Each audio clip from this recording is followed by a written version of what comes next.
Thomas! It's up for grabs now! Magic ball from Bergkamp to Patrick Vieira! Oh, would you believe it? Oh, right, what a way to get it! Fabulous solo goal by Thierry Henry. Champions.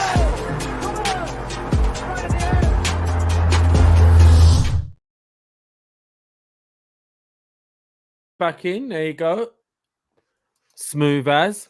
Good evening. Welcome to the Arsenal Lounge, a special edition of the Arsenal Lounge on the back of an excellent and dominant display in the North London derby. I'm sure you're all excited to talk about it. We're a little bit thin on the squad today. There's only us two here at the moment, but we're here and we're representing. So Mo, how are you doing after yesterday?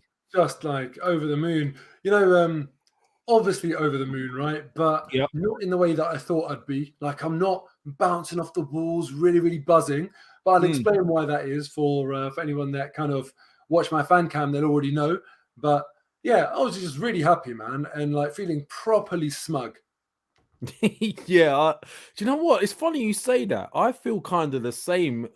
Like I'm typically really nervous on North London Derby Day, and stressed and all of that. But yeah, I guess now that you mention it, I think sort of 10-15 minutes into the game, all my nerves sort of went, and we just looked like we were in control. We'll go into it in a minute, but before we do, a big hello to everyone in our chats already: Hugh, Daryl, Guna, Greg, Steve, RFC, True Guna, GB, the Visionites. I haven't seen you for a little while, bro. Good to see you. So listen, obviously, let us know how you're feeling about it. But yeah, I mean, Mo, I gotta say, I mean, it was dominant, and now that you mention it, I do feel a little bit like that sort of today.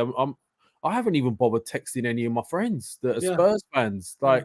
So I mean, let's get into it, I guess. Yeah, I mean, so you was there, I'm guessing, right? no, unfortunately, I couldn't. No. I mean, I would have been very hard to get a ticket anyway, but unfortunately, I had other commitments that meant that I wouldn't have enough time to get to the ground. So I just had to watch it at home. So I left somewhere early, dragged it home, got in front of the TV and watched the game. And I was gutted because I was there last season, man. And that was a really, like, just a complete opposite. That was not keeping our heads. Rob Holding doing what he did. What was at stake on that day was huge, and we absolutely messed it up. And then you contrast that with what we did yesterday, where Man City have just lost, and they kind of like plugged the gap a little bit. Let's not forget, when we drew to Newcastle, they plugged the gap a little bit. And some people were kind of thinking, oh, here we go. Difficult run of games for Arsenal. Brighton away, Newcastle at home, Tottenham away, Man United at home. That will test them. And Man City will claw it back. Man City got the 1-0 away win against Chelsea. That was like them grinding out 3 points. That was like a real sign of them saying, we're the real deal. This is what title-winning teams do. And I kind of felt like maybe people felt like, oh, that tide might be turning a little bit now, where Arsenal might come up against some difficult teams and struggle, and Man City will come up some difficult teams and show them how it's done. But then look, it's all flipped again. We play Tottenham away, they play Man United away, and we do the business and they don't. They even went 1-0 up. And listen, don't get me wrong, they had like a horrendous decision go against them. Oh, that was awful, that decision. Yeah. Like, how they got only at Old Trafford can you get a decision like that? Yeah, absolutely. Because if that had happened the other way, if that was Kevin De Bruyne in Rashford's position and Haaland runs up and smashes it in, that's getting disallowed every day of the week at Old Trafford. All day long. If that was us, that definitely gets disallowed. Yeah, absolutely. And an FA charge as well. But the thing is, look, Man City had the opportunity to close the game out at 1-0 up, and they had the opportunity to come back when that goal was scored. They didn't do it. Arsenal, on the other hand, did we ever really feel like Tottenham were going to score? Even though Ramsdale did brilliantly and kept a clean sheet with an expected goals against of like 2.4 or something like that, I still never felt like Arsenal were under threat for some reason. We exercised dominance and control. Do you know what? I mean, we'll go into it, really. I mean, let's be honest. The way the media sort of plays this with Arsenal, they're still waiting on us to sort of falter at some point. So it's almost like they're waiting with the fixtures as well. So you had the Man United game with Man City. Obviously, the media darlings, Man United get a result. Now you could see that, you could almost feel the tingling in the air with when you're watching the build up of the game on Sky, that they're wanting this to go against us, so that Man United are back in the title race officially. So there was a big build up to the game. Obviously, Spurs they changed things around a little bit. They had debutant Sarr in the midfield making his debut in such a big game. That was quite surprising. They had Sessegnon against Saka. We had our normal lineup.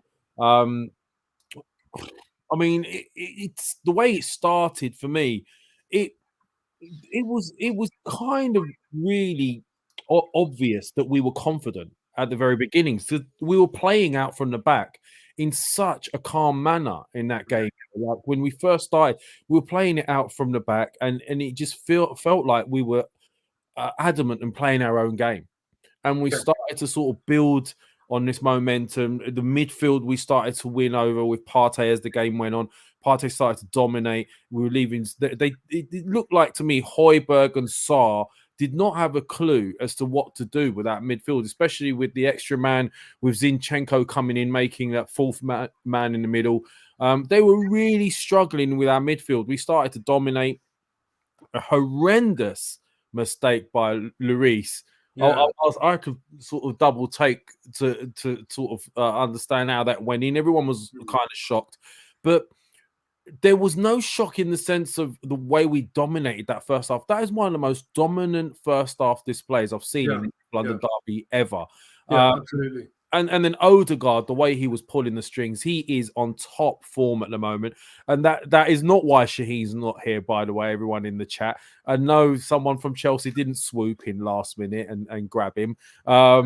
He's just on holiday at the moment. But, I mean, run me through how you saw the game. I'll be really interested to see how you saw the game and some of the duels that were won. I mean, Saliba had, I think this time around, was on Son rather than Kane, and it seemed like Gabriel was more on Kane this time around, and it just seemed like we got the balance perfect. But I'd like to hear your thoughts on it first, really.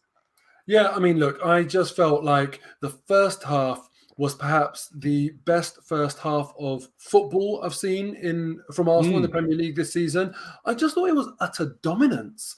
And, you know, I've mentioned many times on my 5 at 5s that I do after the day after every game, right, about how Arsenal assert themselves at the start of each half. And when you look at Arsenal's record in the first 15 minutes of each half in the Premier League, there's no team that's performed better than us.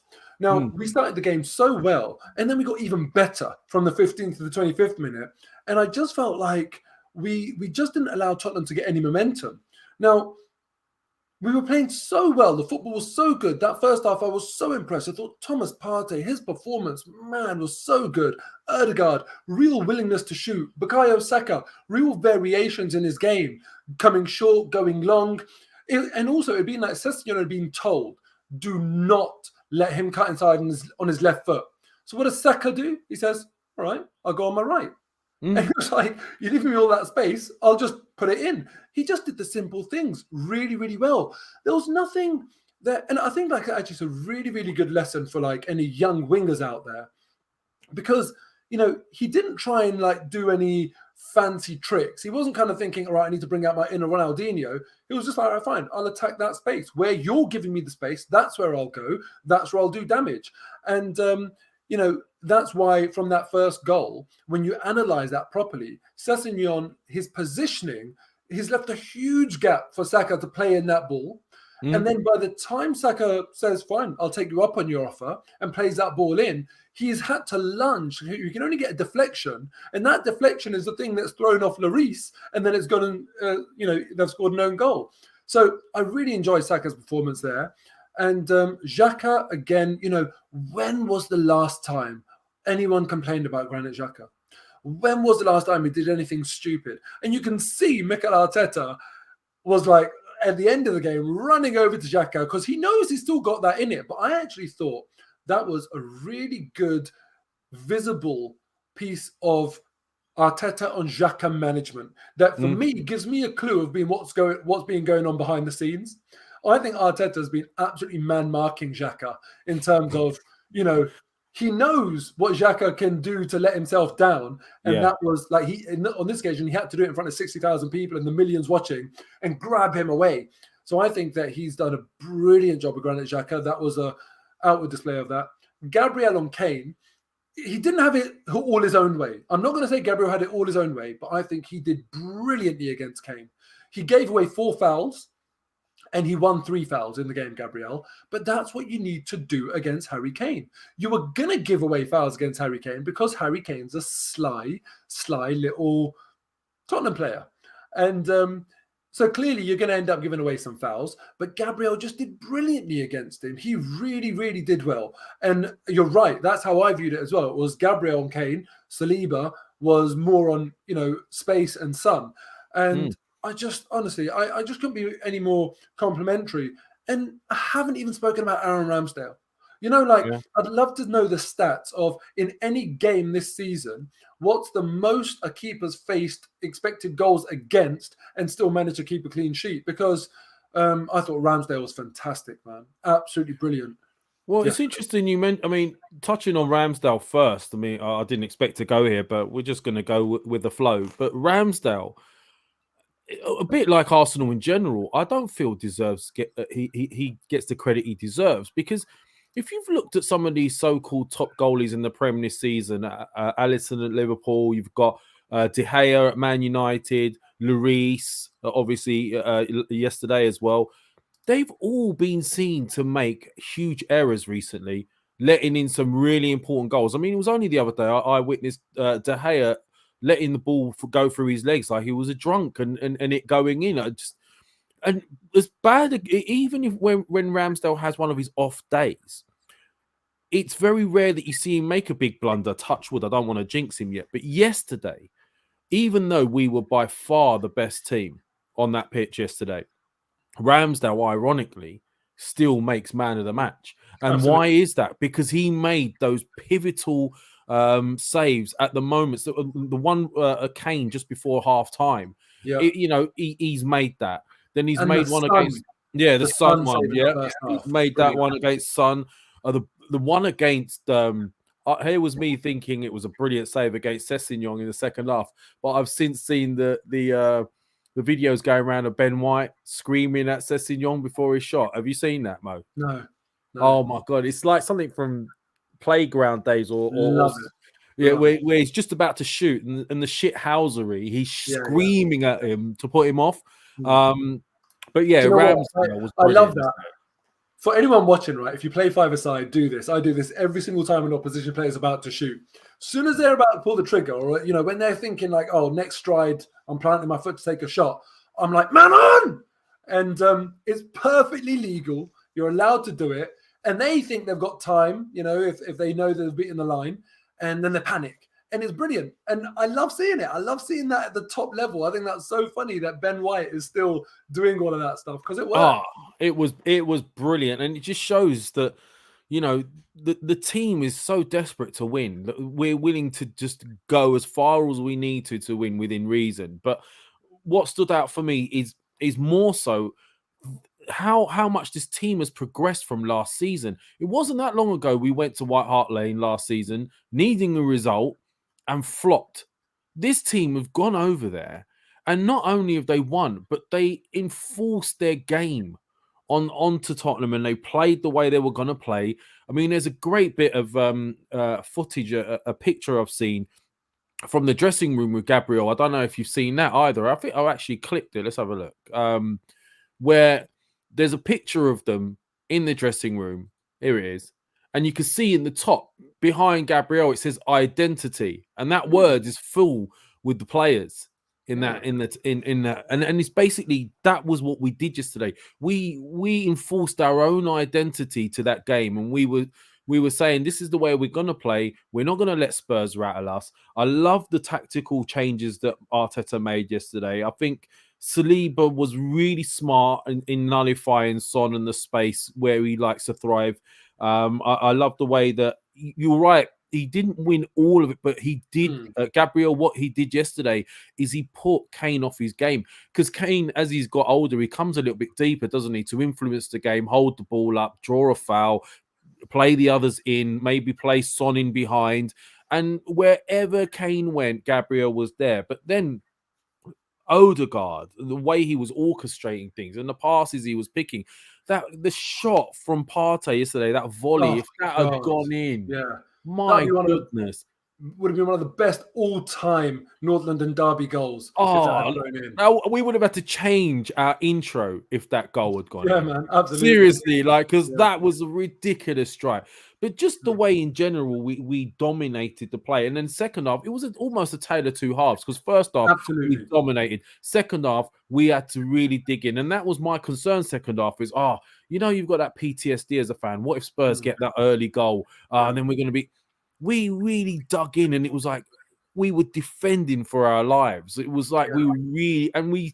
And to be fair, I'll have to say this as well. I mean, I've had to say my apologies to Xhaka over the last year or so, and we've all had probably as fans. The way he's changed his game and reformed himself as a player playing in that new position, he's immense. And the way he is almost the man, the captain of that team. Let's be honest, the way he holds things together.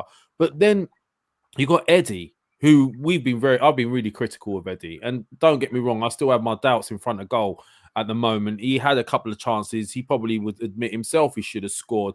One in the first half where he should have put it away when Martinelli flipped it over and he had a volley and he hit it straight at Lloris. And the other one, second half, when he was played through and his touch let him down.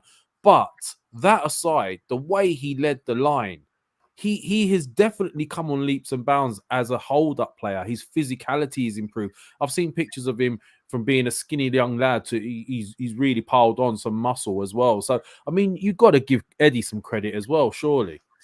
Yeah, absolutely. I think Eddie's been really good. And I've watched Eddie a lot in the youth team, and I've been on a real journey with him, because he was one player that I picked out and said he will make it. I think he's really, really good. And I used to say, I can't believe Chelsea let him go from their youth setup, because I saw a real clinical player in Eddie Nketiah. And you know what? It's very interesting, because the reason why I always pinpointed Eddie as a player that will make it from the academy to the first team is because he's got that killer instinct. And now when I watch him play, I'm like, no, don't get me wrong, he's still very good in the area. But now it's like, actually, no, I'm not seeing the player that I saw in the youth team. The killer instinct isn't as sharp as what I thought it would be. It's actually your all-round game now that's really improved. I think he's put in a lot of work over the last year or two to, improve the other elements of his game. Because the reality is, right, in the modern day, if you're not scoring goals, because every striker will have a few games where they don't score, they might not get a chance or it might not go their way, you've got to be helping the team out. It's very, very rare. Only the players like, Haaland, real sort of generational talents in the real top teams can get away with that. Or if you're flipping Ronaldo, you can go off to Saudi and do it, But it's not common, because ultimately Ronaldo couldn't do that in Man United anymore, could he? He wasn't doing enough. So they were like, that's it. You're not helping the team. So it's very rare. And I think Eddie Nketiah has done himself a massive favour by adapting his game to make sure that he can benefit the team in other ways. Because his hold-up play, the way he runs the channels, is actually very, very good. His pressing, I still think a bit more work can be done, but still very good. So I'm really happy for him, man. I'm really, really happy for him, because I always give a bit more patience and time to Hale-end graduates. And I don't feel like that's always the case. And it must be hard for him to kind of see Saka and Smith Rowe getting so much love and him kind of feeling like he's getting a bit of stick from the fans. So yeah, brilliant for him, man. I think he's really repaying the faith. And I would always sometimes it's interesting to ask a question that makes people look at something in a different way, right? So let's say, for example, we signed Mudryk 5 games ago, and Mudryk came in and has been playing like Eddie Nketiah has been playing, scoring 4 goals and, the general play. I think we'd all be saying he's hit the ground running. He's done brilliantly. So I'm not saying it is like a new signing. I'm not saying that at all. That line is jarring for people. Oh, God, what I am saying is that, we wouldn't be saying about a new signing, oh yeah, but is it going to last, or, casting doubt. We'd just be excited. So that's where I am with Eddie Nketiah. I'm looking at him thinking, this is when you had your chance and you had to respond to pressure and you're playing difficult games. It's not that you've got easy games like appeared for you. Jesus has gone out at an important time of the season where we've had to bounce back from that gap in our season where we were playing really, really well. And we've got to do it with a different person up front against difficult teams. He's done it, man. I'm excited by his performances and I'm buzzing for him. Yeah, listen, I mean, you got to give him props. His all-round game has improved. I still am a little concerned that at the moment he's not finishing all the chances. Well, not all of them. You can't ask him to finish all the chances. It's unfair. But he's had a couple of clean-cut chances. He should have put at least one away yesterday. In the big games, you've got to be taking those chances. We've got a big game coming up against United. Hopefully, we'll go into that in a bit. But, I mean, I'd like to do some player ratings with you quickly, Mo. We'll just run through them between me and you. Ramsdale, starting with Ramsdale, unbelievable shithousery, brilliant. We know what happened after. We'll discuss that in a second as well. But clearly, he's wound up the fans. He's wound up the pigeon himself, Richarlison as well. That's what they're calling him now. So I thought he looked more like a gecko, but everyone's saying he's a pigeon. But Ramsdale, what would you give him out of 10 for that performance? It's a 10. It's absolutely a 10. Not just because of like what he did during the game, but he should be called Saint Ramsdale now. The way he stayed calm in the face of provocation, seriously, that is unbelievably impressive. So yeah, it's Saint Aaron Ramsdale as far as I'm concerned now.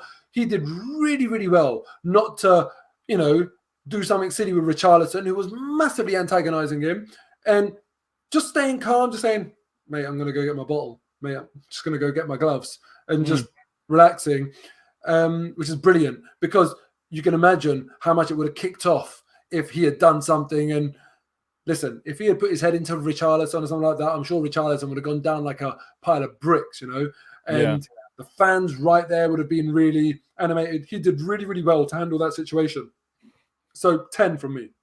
10. Wow. Okay. Yeah. I mean, look, you've got to say he made the pivotal saves when he needed to. To be honest, that is probably one of the most complete goalkeeping displays I've seen from Ramsdale since we've signed him. I mean, he has had he's a young goalkeeper, so he's going to make a few errors, and he's had a few sort of heart in mouth moments with his distribution, and that's the way he's been asked to play. Let's be honest. He can be a little bit dangerous in those aspects, but yesterday he was phenomenal. I wouldn't go as far as giving him a 10 yet. I'll probably say 9, but he was brilliant. We'll go on to who should we go next? Ben White. He was unsung hero this season for me, Ben White. Unbelievable. Yeah. You take it. You take the Ben White. I'll take Ben White. Do you know what? I have to give Ben White a solid 8 yesterday. At least an 8. Every game he's playing, it's almost an 8 at the moment. He is absolutely brilliant, and he's not just keeping Cedric on the bench. He's keeping Tomiyasu on the bench, and he's arguably one of our best defenders. So I'd give him an 8. You all right with an 8? Yeah, absolutely. I agree. Okay. Other side then, Zinchenko. Again, I'd give him an 8. I thought he was brilliant. I thought he did the tactical job, and he's made the massive difference to Arsenal on a tactical basis, in my opinion. So I think tactically he executes the manager's demands perfectly, and he's just such a tidy, brilliant player. So yeah, 8 as well. Brilliant. 8. Before we go on, I'll just answer Alex here. Thank you so much for your support, Alex. It feels that the team loves playing with each other. They look like friends on the field. It's a fantastic atmosphere in the dressing room, Arteta. Yeah, it's true. We do look like a proper team. They do look like they're playing for each other. So well said there, Alex. And let us know in the chats what, the scores. Let's go to the centre-backs. I'll take Saliba because I love him. I'm going to give Saliba a solid 8 again. I think he was, he didn't do anything wrong. He done his job that he was meant to do. And he kept Son quiet. He covered for Gabriel when he needed to. He was assured at the back. His distribution was on point generally. So I'm going to give him an 8. You can have Gabriel. 9. Gabriel gets a 9. Let's not forget he is. I know people don't like to hear it as Arsenal fans, right? But Harry Kane is one of the best strikers in the world. I think Harry Kane is an unbelievably good striker. And Gabriel did really, really well against him. Most defenders, when they come up against Harry Kane, they'll give him those moments where he can inevitably get on the score sheet. I think he had one header where he got in between Gabriel Saliba, fine. Yeah. And I think Arsenal gave the ball away in that moment. So it was a bit sloppy. And then it's difficult as a central defender to make sure you're in the right place. And then there was that one where he got the shot off as well that Ramsdale saved. But honestly, I thought Gabriel did really well. He understood Kane's effectiveness when he drops deep to link up the play, and Kane was still able to do that on a couple of occasions, but that's because Kane is world class. So, again, I know people don't like hearing it, but I thought Gabriel did a fantastic job against him, and I don't think Kane's going to want to play against Gabriel in a hurry. I think he really did put in a really good account of himself, so he gets a 9. I think Gabriel was really started to grow as well as a player in the Premier League. He was a bit rash, but more recently, he seems to have refined himself a little bit, and he's making less errors. I don't want to jinx him again, but he seems to have really grown recently as a centre-back, and he's a bit smarter. So, I agree with you there. Moving on to the midfield, we'll start off with Thomas Partey. I'll take this one. Thomas Partey, for me, Rolls Royce of a midfielder. I know you said it's a cliche term everybody uses, but he covers ground like it's nothing, and he's the job he does. Some teams have 2 midfielders doing that job. Yeah. The way he seems to just eat up the ground, the way he seems to dominate the midfield. The second goal in particular, Odegaard's goal, he took out 3 players with one move. Yeah. He got that ball when others would have tried to turn and pass it off somewhere. He just played it off easy, took out 3 of their players, and we were away. I'd have to give him a 9. Yeah, he was brilliant, man. And I'm glad you mentioned that, because his involvement for that goal was so good. It wasn't just what he did when he got the ball as well. You could see that he was so switched on, so ready to receive that, and the confidence that he had in Arsenal to win that header. I think it was Saliba that won the header. He was straight on it, and he knew exactly where Saka was when he got that ball. Yeah. So he turned in the right direction, played it off nice and easy, sucked Tottenham players in who were trying to close him down, and it was from that they would go and score. But see, he does the unfashionable part there. Saka gets the assist, Odegaard gets the goal, on the stats, but just players doing the really simple things and being switched on. Saliba in the right place, timing his jump, winning the header. Partey making sure that the important part of that is the second ball, getting it under control and turning defense into attack. Brilliant. And he does that so regularly. I mean, the passes that he plays, people sometimes don't realize he splits lines with these passes. He takes out 2 or 3 players with just one pass. And he's imperative. He's so important for Odegaard to tick. So, yeah, I mean, totally agree with you on that. Granit Xhaka, I'll give you, Mo. Look, Granit Xhaka was really, really good as usual, man. Just very tidy. Didn't do anything spectacular, but got his recoveries in, got his blocks in. And, I just enjoyed the performance. I really enjoy this new Granit Xhaka that we get to watch at Arsenal now. So I'll give him an 8. Yeah, honestly, the change around that player has had, the fans, they've hated someone for so long. Let's be honest, we really didn't like. A lot of the fan base really didn't like Xhaka. And now the flip around, it's like we love him. Like it's insane. So fair play to him. Fair play to what Arteta's done with him. Odegaard is another one. Now, I cannot believe Real Madrid, with an aging Modric, have let this lad go at 30 million. Yeah. It's insane. He is unbelievably good. He is probably the best midfielder in the Premier League right now, without a shadow of a doubt. When it comes, people talk about De Bruyne and Bruno Fernandes, but this lad at the moment is on another level. And I'll have to give him a 9. I don't care. Yeah, I agree with that 9. But you know what? I still think, come on, let's be realistic. Kevin De Bruyne is the best midfielder in the league. Yeah, but we're talking about form right now, man. Yeah, current form, sure. But, overall, Kevin De Bruyne is, Kevin De Bruyne. Well, but you cannot say that Odegaard does not have the ability to be as good and as consistent if he continues in this ilk. Absolutely. Look, there's no midfielder that's got more goals than Odegaard in the league. And I think if you 6 look away, right? 6 of them away. When you look at goal contributions as well, Saka is outperforming De Bruyne this season, I think. And or maybe equal or outperforming. So is Odegaard. Yeah, absolutely, you're right. But I'm just kind of saying that he has to do this for a long, long time to then be spoken about. He has to have titles under his belt as well. Yeah, exactly. Yeah. But he's doing it, man. He's doing the business. He's absolutely brilliant. He's so tidy on the ball, such quick feet. His willingness to shoot really pleased me in the Tottenham game. He was happy to just get shots off, which is something that we criticise him for. So I was happy about that. And then on top of that, his off the ball is so good. His pressing, his work rate, I absolutely love watching him play. Just a really, really likable, hardworking professional. And I think that's like sums up our team at the minute. No big egos, good, hardworking team players. I love it. It makes you understand why Arteta's turned around and got rid of some players.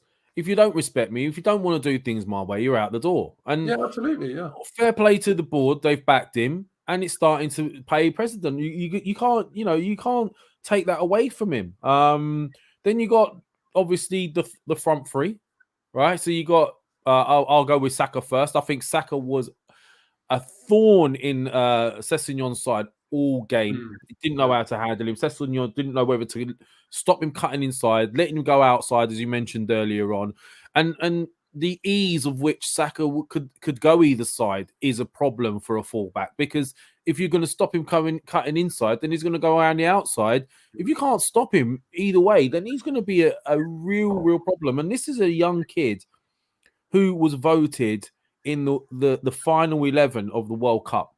Yeah. In a front three of Neymar and Messi, you've got Saka. And this has, you've got to really praise our Highlanders right now, what they're doing.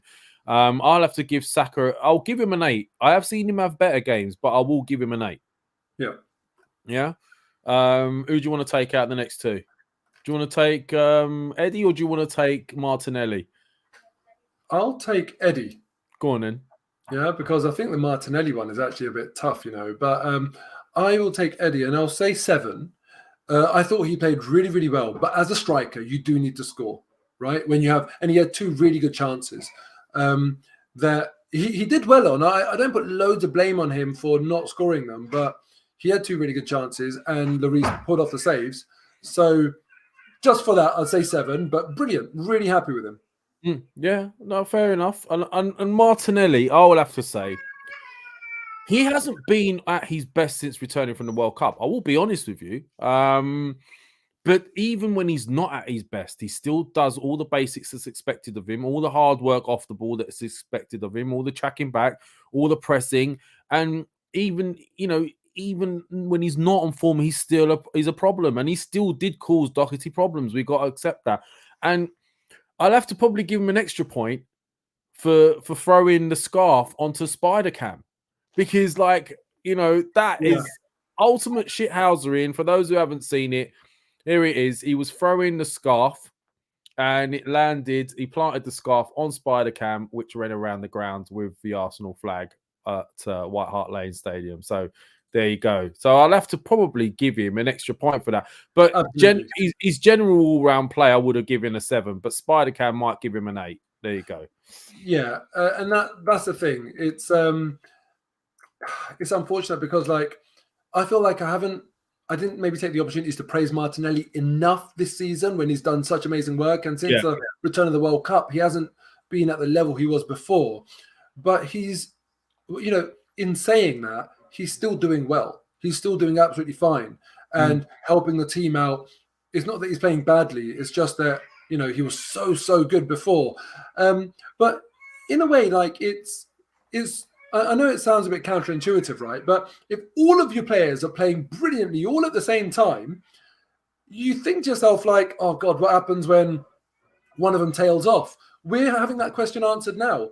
Martinelli isn't tearing it up to the extent that we know he can, but he will come back round and he will have a spell of really, really good form. And maybe at that point, Ødegaard might drop off or Saka might drop off. So provided you can spread it around, and sometimes you need a bit of luck like that throughout the season for your players to not be off form at the same time. So, listen, man, Martinelli, I absolutely love him. The thing that I would say that I think could really help him is to bring in more variations into his game. I think he's a player that likes cutting inside a bit too much and often comes short. I want to see him give that long option and perhaps come inside off the ball rather than come inside on the ball all the time, and give defenders a bit to think about. If I watch Martinelli from a defensive point of view, I know exactly what I need to do against him. I'm asking my midfielders to cut off the supply to him. When that doesn't work, I just need to make sure I'm positioned as soon as he receives the ball, I'm in the right position, because I know what position I need to take to show him outside, because he loves to come inside, and just block him off there. Now, if he starts running off the ball a little bit more and giving me something to think about, then my position isn't as clear to me before or as he's getting the ball. That's just the one area where I feel like he makes himself a little bit too predictable to defend against. And it's not easy at this level to get the ball and say, I'm just going to skin you relentlessly, because you will get doubled up on, you will get tripled up on. And we have seen other teams do that to Martinelli. I think Newcastle did it really well against Martinelli, where they said, like, yeah, fine, we respect your ability, but what we're going to do, we're going to play in a way that we know how to defend against you, and we know we can get a result. And they did. And he struggled in that game. So more variations, especially movement off the ball, that I want to see from Martinelli. No, I agree with you there. I mean, he's a young kid. He's still, he will have dips in form. A lot of our young players will along the way, and we as fans have to accept that. It is difficult as we're sort of emerging as this team.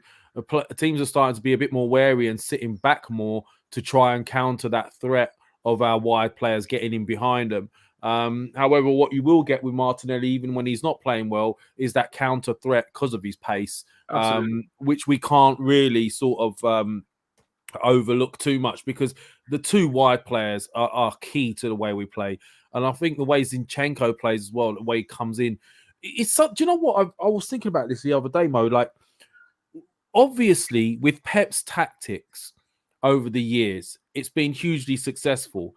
Acquiring Arteta has almost made us jump very quickly as a team into a new realm where the way we're playing and the players that he's had to go and get to fit this system, like your Zinchenko's, we wouldn't have looked at.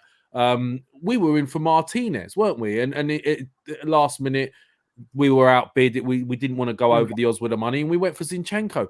But he obviously knows the type of players that are required to play in this type of a system.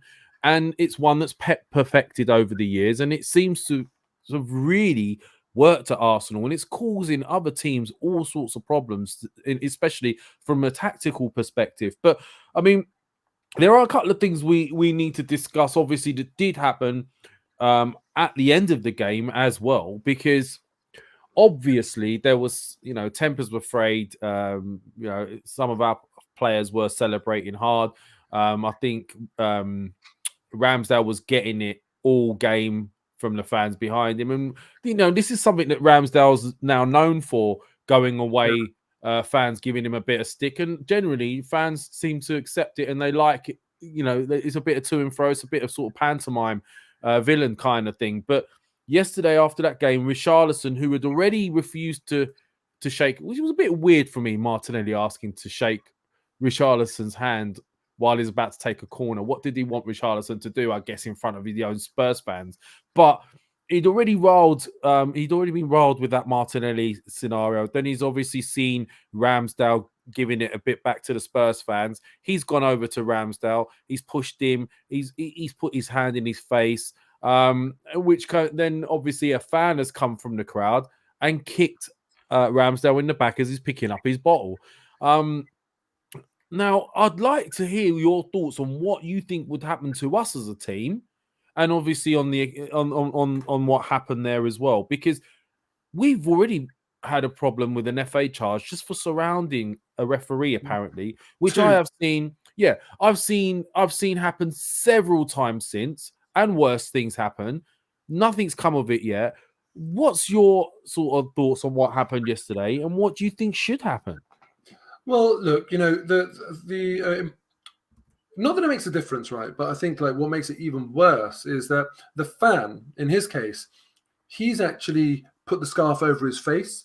This is completely intentional. It wasn't that he just happened to be there and just in the spur of the moment done something stupid. That was intentional. Covered his face, walked out on the seats, onto the thing, and kicked him. And he needs to it needs to be more than just a lifetime ban from ground. It needs to be more than that. What really annoys me about Tottenham is that they don't control their fans. When Arsenal go, you're walking in a crowd and there's a please see the side of you. And this is at the new stadium where they had the opportunity to make sure that it was safe for opposition fans. And people are throwing bottles, lighters, coins. Doesn't matter if you're a grown man, a child, a woman, a kid, anyone can get hit by these coins. And it just gets annoying. I just think to myself, what are they waiting for? What is to go wrong for them to kind of turn around, for the FA to turn around and say, okay, fine, we're going to throw the book at you until you do something to stop this. And now that it's happened in the stadium, hopefully it can force the issue a little bit and create a bit more onus on the FA to do something about the discipline there, because they don't do anything. And in terms of Richarlison, the FA seem to throw the book at Arsenal very easily when we surround a referee. But I've seen countless teams do that. I am curious now what they're going to do about Richarlison, because that situation could have ended up a lot worse, as I was saying earlier, if Aaron Ramsdale didn't keep his cool. Because I don't think many players can deal with that level of provocation, where Richarlison's pushing his fingers in Ramsdale's face and everything.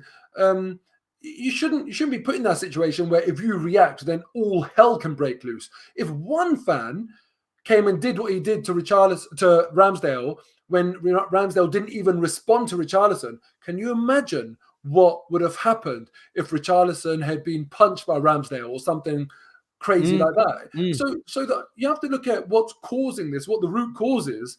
And Richarlison was bang out of order. Like, yeah, you've lost a game of football. Shut up. Deal with it. No, I just honestly, I agree with you. But before I go into any more, Mo, Wayne, thank you, bro, for your support. Would have loved to sign Mudryk, but I did think Shakhtar was being ridiculous with the valuation. I'm fine with not signing him for the 90 million. We'll go into that in a second. Yeah. Great segue. I agree with you. And a lot of this has to fall on the media's doorstep as well, if you're asking me, Mo, because it just seems like if you look at the situation yesterday, Richard Keys has come out and he started to blame Arteta, the man in the middle, apparently, for inciting our players into doing sort of things to wind other fans up, etc., etc. You were watching the game yesterday. You had Gary Neville desperate for Thomas Partey to get booked at one point, then complaining and saying, Romero didn't like the fact that Martinelli sort of done something with his back to control the ball, etc. Even though it was only a couple of months ago where Anthony needlessly was winding up one of the opposition by doing some sort of 12 for Man United during a game that was, it just seems to me there's a reluctance to give this Arsenal team any credit right now, or even believe that they deserve to be where they are. There's a constant moving of the goalposts. They've got this game coming up. They've got this game coming up. Well, let's see what happens when they play. And every time we answer it, they move the goalposts some more. I'd like to understand, obviously this whole Richarlison thing that the FA charges, it does feel, and I know that we've been accused of this a few times, you guys, it's a conspiracy theory, but you got to look at it and go, we're getting charged for things that other teams are not getting charged for. We're not being given the respect that we deserve, although we're the top team at the moment. Even if we do win the league, another one that's been touted around is it's been a really weak league. Well, I'm not being funny. Well, apparently Man City are one of the best teams in the world, and so are Liverpool, but suddenly we've got a weak league if we win the league. And then on top of that, you've got Gary Neville coming out and saying, well, he still doesn't see us winning the league. He thinks Man City's going to win it. Man United are going to come second. And it all depends on what happens next week. So I'd like to hear your thoughts on how we're viewed in media at the moment and why. Well, the first thing I'd say on that is I don't care. I really don't care who thinks we're going to win the league or not. And actually, look, if someone said to me, do you want all the pundits out there to be saying that, Arsenal are the favourites, I think Arsenal are going to win the league, etc. Actually, no. I really, really, truly think it suits us more where that expectation isn't being pushed on us. We don't have experience of dealing with the business part of the season, the last 10 games very well. And, never mind when the last 10 games are the run into potentially winning a title. Last year, we couldn't handle it when it was just to get fourth place. So I'm more than happy. It will happen eventually. It will come eventually, but I'm more than happy right now for us to be played down. I think that suits us and where we are in terms of our journey to becoming hopefully a title-winning team. So it's all good. When it comes to the FA and the way they treat us, it's just it's weird. It's ridiculous, man. We see teams getting treated so differently, but that's just the standards in this country when it comes to refereeing and how teams are treated differently, how different players are treated differently. So look, so be it, man. I'm not going to complain. We are overcoming it right now. We're top of the league. We're doing brilliantly, and let's just continue to do that. I'm not bothered about external factors and trying to, be a victim about it. We don't need to be a victim about it. Everything is in our destiny. And if you channel it correctly, there was a famous speech by George Graham. Yeah, 1990. 1991. Yeah. Well, 1990, around that era, when Arsenal were charged by the FA and deducted points, if I remember correctly. Never had it ever happened before that a team had been deducted points. And what you need to do is you need to channel that and make the players realize it's us against everyone else. No one wants to see us do it. You can't just be good. You have to be better than everyone else and even better than that, because they're going to do everything they can. And if you can get that siege mentality in the group, it can be very, very powerful if you can harness it correctly. I think Arteta I think he is doing that. And do you know what? Something I haven't mentioned today as well. How, I have to say, I have to give props to both Saliba and Saka for being one yellow card away from missing these big games. And they've gone through these games without picking up a single yellow and still performed brilliantly. So you've got to give it to this team right now. But look, another thing I was going to say as well, obviously we were talking about the media and how they love waiting for us to falter. We had some bad news before this derby, didn't we? With Mudryk not happening. It seemed like we had it all in the bag. Chelsea have come along, and I'll have to side with Arsenal on this because they've offered this lad a ridiculous amount of money. It's almost like the Chelsea chairman, is it Todd Bowie? Is that his name? Bowie, yeah. Bowie, whatever his name. He's got it in his head. Oh, these guys are doing really well right now. Whoever they're going to go for, I'm going to go for. And he's literally just gone in, offered the guy an 8.5 year contract, paying him more than double the salary that we had on the table. We've obviously let him go at that. And I don't think the player himself was happy. But looking at that was very, very disappointing. We showed as a team, look, we've still got a great team here. What do you see us doing moving forward then? And how did you sort of see this whole Mudryk saga? Because I was baffled for a good day or two. I was still shell-shocked by the whole thing. Look, with Mudryk, right? He's not an Arsenal fan, and he is playing in the Ukrainian league, which obviously is not going to be as lucrative as a Premier League. Any Ukrainian player, let's face it. I'm generalizing. I haven't spoken to every Ukrainian player, but if we're being realistic, every single Ukrainian player would probably love to have a knock on the door saying, this big club from this big European league wants to sign you. It's probably what they're hoping for. And for Mudryk, he's going to go and earn a load of money. Fair play to him, man. I'm happy for him. If you're a player in a smaller European league, this is the dream. If you're a player in South America, this is the dream. So I'm happy for the guy. It's a shame that he didn't come to Arsenal because I did want him. He looks like a real talent.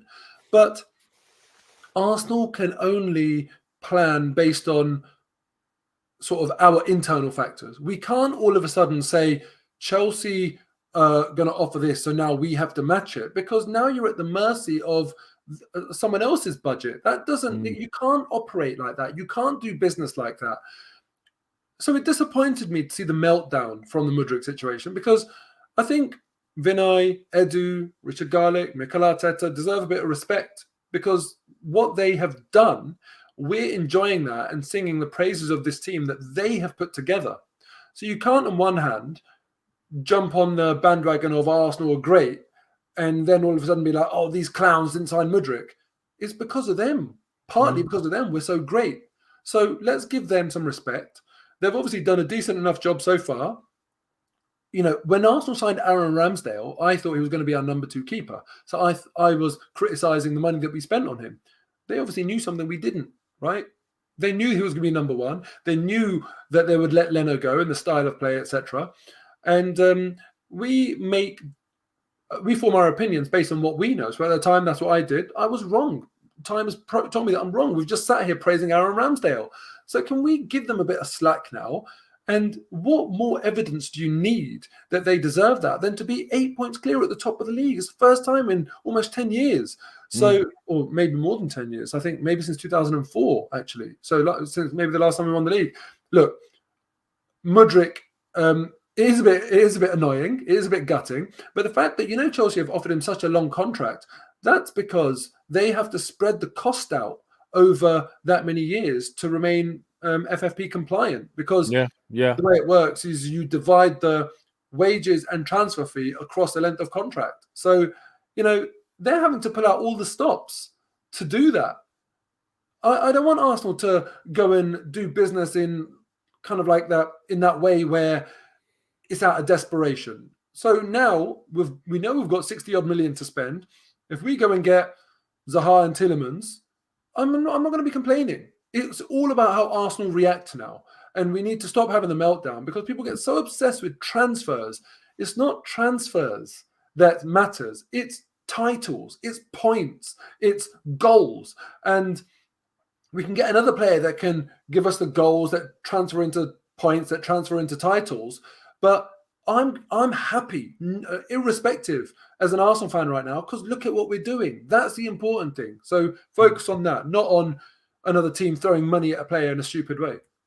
See, I was a bit disappointed with some of the fans' reactions just before the North London derby, because instead of being positive with the team that has got us to where we are at the moment, it's almost like they forgot about the actual team that we're playing on the Sunday and were focused so heavily on this Mudryk saga and started going at the board. And when we started to reveal what Chelsea had put down, I mean, this is a kid that is apparently on 2 or 3 grand a week in Ukraine, and suddenly he's being offered 40 by us. And then someone else has come along. I think it was 100 grand. I've heard someone saying 200 grand, but I think it was 100 grand a week he was offered. But on top of that, what concerns me more, Mo, is the impact it's going to have on transfers again moving forward in the future. If someone's going to act like this, because if they're going to go around and wait for someone like Arsenal to come along and offer. They've done all the scouting, the due diligence, and done everything they're supposed to do. They go and offer a proper good amount of money, like 40k in this instance, and someone just comes along and says, "There you go, we're going to give you 100k, 8.5 years." It is a bit crazy to offer someone this sort of money when he's still unknown. It's a bit mad. That is just the nature of the beast, man. This is football, and it's not that Mudryk was a hidden gem. He's played well and scored goals in the Champions League. So, that's the biggest European or biggest, club competition there is. So, I'm not too fussed, man. I'm really not too fussed. I would have liked to get him. Don't get me wrong. And is it annoying to be pipped by Chelsea? Of course it is. But should we have been quicker? Well, there's only so much you can do, right? So if for example, if at any point, and we don't know this, right? If at any point Shakhtar had said, if you give us this offer, we'll accept it, and we eventually got to that offer but just didn't do it sooner rather than later, then yeah, I'd say we should have moved quicker. But ultimately, if we had offered, what was our maximum, and Shakhtar said no, and then we got trumped, then fine, that's just the way it's going to be. So I'm just not that bothered by it. There's no guarantee that he was going to be a hit. We have to wait and see how much of a regret this will be. But when you look at the top 10 transfers in Premier League history, right, it's not as it doesn't work out as well as people think. There's a lot of flops on that list. It's a really, really interesting piece of analysis to do. And Mudryk, for the figures that we're quoting, may well have been on that list. I'd have to go and check exactly, what the figures are. But yeah, listen, man, maybe we'll look back and say, not dodged a bullet, but, we're lucky it hasn't worked out. We're lucky that, it didn't work out. And maybe we'll turn around and say, Gutted that we missed out on him, and Chelsea have got a bargain.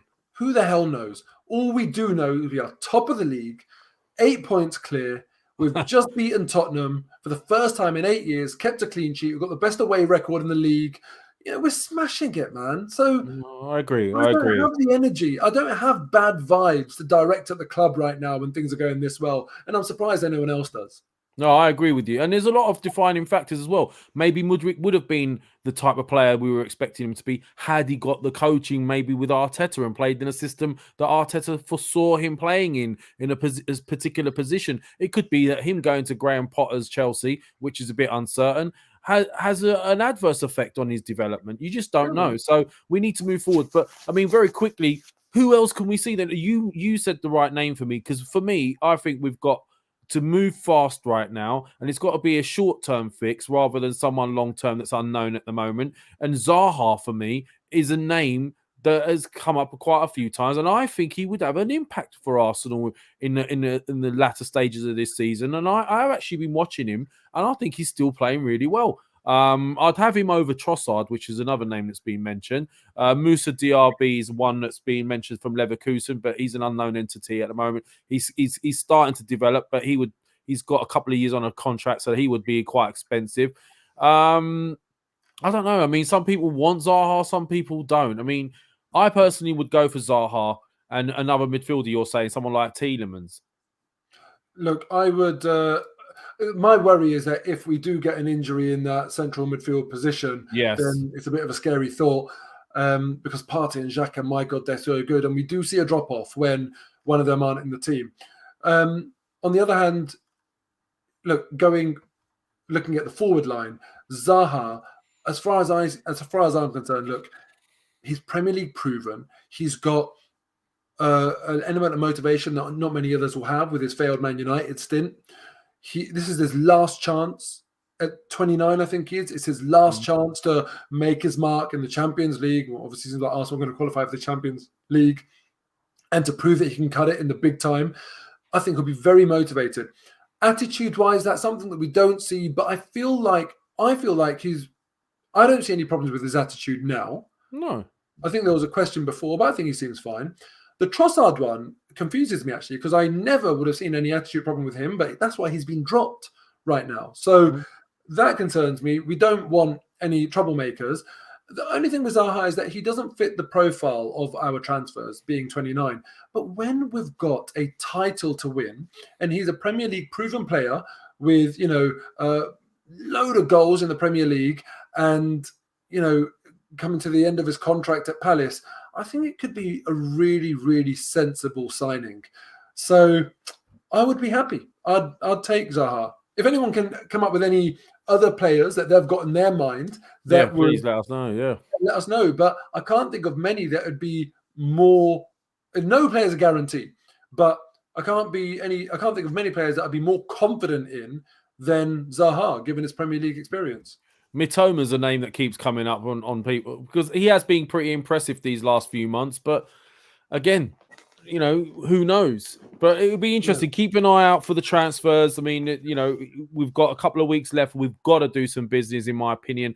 The one thing that could derail this Arsenal team is lack of depth. That's the only thing I'm concerned of right now. We need strength in depth. Moving forward then very quickly then, Mo, Man United, the next game we've got. At the Emirates, they're on form. We're on form. It seems like the old rivalry of United Arsenal could be starting to flare back up.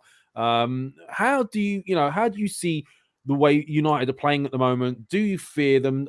Are they playing as well as people are saying? Have they been quite fortunate? I mean, what's your thoughts on United? And how do you see it going at the Emirates?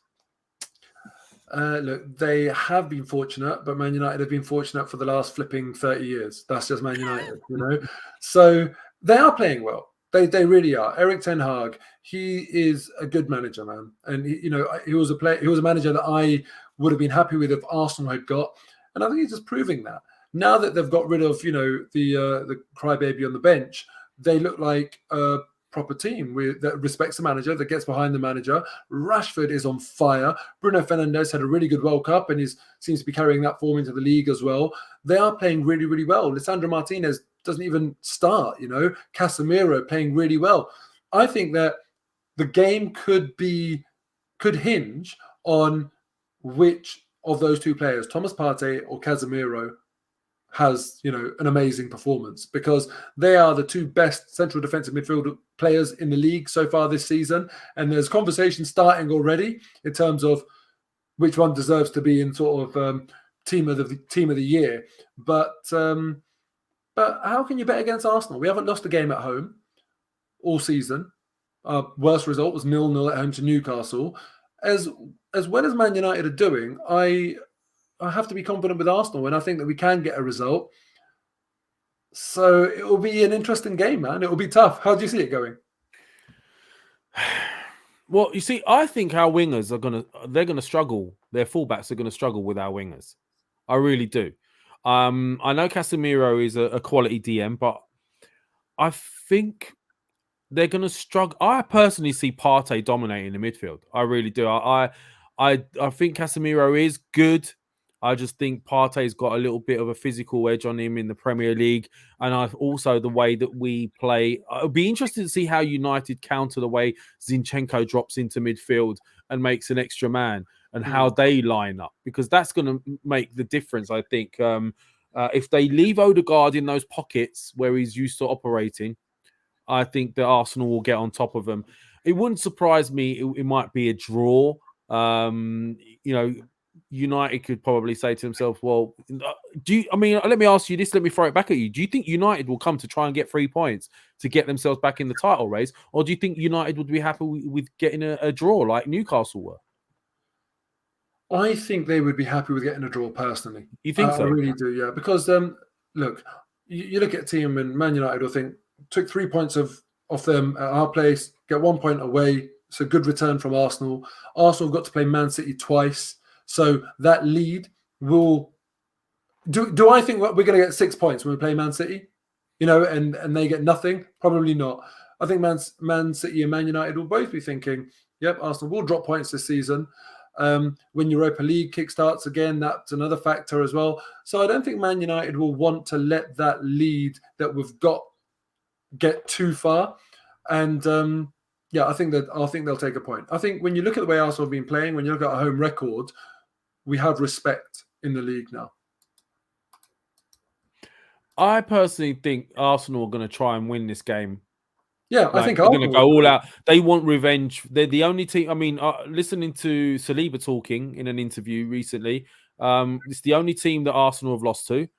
That game we shouldn't have lost either. I think Arsenal, this is a new Arsenal. I'm seeing a team that will go for the jugular here. I really do. I think Arsenal are going to go for it. I don't think United are capable of sitting back and defending like Newcastle. I think they have attack-minded players also. They will try and attack us. I think their pride will make that inevitable at some point. They'll still try and be cagey and catch us like they did. They might even try and play the same way they did at Old Trafford, where we were the dominant team, but they just capitalised, hoping they'll nick a couple of goals off us, like they did last time. But I don't know. I see us winning this. I really do. I see us winning it. What's your prediction for it, Mo? 1-0 Arsenal. 1-0. 1-0. So you think it's going to be a cagey affair? I just do. I think Man United... I think, Arsenal will definitely try and win it. But I think Man United will make it very difficult for us. And I think it's going to be a close game. A really, really good game. I'll go 2-1 Arsenal. Let us know in the chats as well. Mo, you got a couple of minutes if anyone want to ask some questions? Of course, always. All right, if you guys want to throw any questions in the chat, do so now. You've got a couple of minutes. Let us, ask Mo whatever you want. Ask me whatever, you want to ask me. I'm not sure why you would want to ask me over Mo, but, crazier things have happened. By the way, the João Felix thing. I mean, he did look a player when he came on, didn't he? For Chelsea. God, yeah, but so funny, absolutely hilarious the way that ended. Absolutely love that. He was the best player. So you know what? He was the best player on the pitch. Everyone here, I'm looking at what people are saying here. He was brilliant. Dave Jules is saying, Lev, is Nketiah better than Richarlison now? Time to admit it. Did I ever say that Nketiah wasn't better than Richarlison? Well, you know what? This is another thing I was thinking about. How crazy is the World Cup? Because someone like Richarlison gets to start for Brazil in the World Cup, but doesn't get on the team that's not scoring like Spurs, and he hasn't even scored a single goal since he's signed. And then you got Martinelli, who's a starter for Arsenal, and Gabriel, who's a starter for Arsenal, and Saliba as well. I mean, it's crazy. It is, but that's the thing. It's all about styles. It's like it's not just enough to just say, "Oh, this player is better than this player, so this player is going to play." It's all about styles, and that's why sometimes you see Tierney playing, sometimes you see Zinchenko playing, because you have to adapt to the opposition a little bit. That is modern football and modern management. Arteta does it really well. Dave, just to answer your question with regards to that, yes, I still do think we need a backup striker. I mean, look, what happens if Eddie gets injured? It's not like Eddie's scoring. What if he's not doing, we need another forward player, in my opinion, and we'll soon see. This is an interesting one. Damari Gray. How do you feel about Damari Gray, Mo? Because I tell you what, he is a dangerous player, but he's the end product. Yeah, exactly. I don't think he's shown the level of consistency that would attract a big team to go for him, personally. So it's a no from me. Fair dues. Okay, well, look, I mean, you guys are clearly struggling to give us options in the transfer window. There's not that many at the moment. Please, if you haven't hit the likes already, last I checked, there was only 25 likes, and there was like 300 people in this chat at one point. If you're happy about the Arsenal result yesterday and you hate Tottenham, please click the like now. What happens if Partey gets injured? Our side. Well, that's the thing we're worried about right now. Yeah, and that's why we mentioned Tielemans earlier, because perhaps it could be worth just securing him whilst he's available. Because if you had to make a choice between and get only one signing for the rest of the season, would it be a backup for Partey or a forward? I think it'd be a forward. Really? I think so. And you would take the chance that Partey didn't get injured? Yeah, because the thing is, look, if Nketiah gets injured, then we are literally screwed. So I think there's better coverage in the midfield area, because Zinchenko can play there. Let's not forget that. El Neni, Lokonga, not that they've kind of given me enough confidence that they'll step into the required level.